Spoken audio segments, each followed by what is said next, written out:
morning, it's Jane Prentice from the Brisbane West Chamber of Commerce, and I'm here today with Dan Petrie.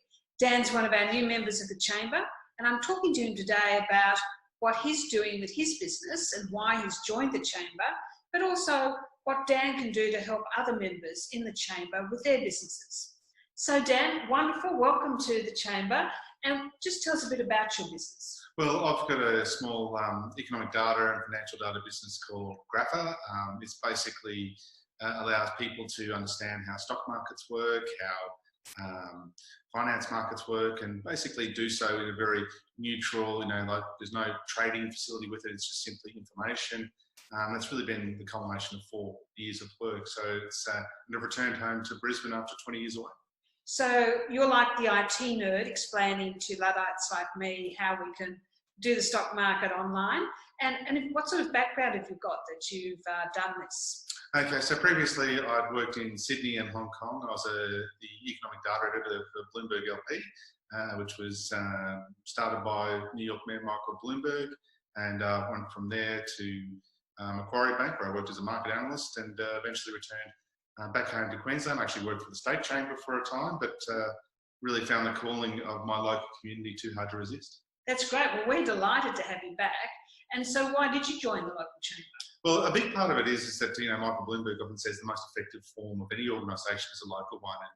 And in the western suburbs of Brisbane, there's an incredible amount of talent. There's an incredible amount of diversity in terms of, the skill sets you get, also the way that many people here are plugged into the local economy. They're very engaged.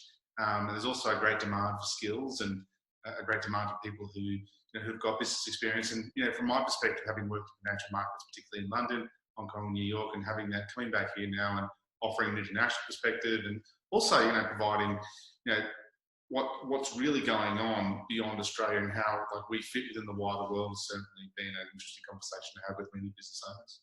Well, that's great. I'm sure many of our members will be very interested in your stock market program and support. How else can you see yourself probably helping our members? Well, a big part of what I do, of course, I spent a long time in a newsroom and certainly constructing how to do media, like not writing feature stories, writing stories about business, like how it ties in. Profiling businesses is a big part of what I do in terms of, I still do that for a lot of local businesses. So no matter what area you're in, it's always about the story of what it is and how you got there. And so much, people talk about business news as if it's a numbers-based equation, but it's really not. Business stories are really personal stories, and it's really about the struggles of how many people got there.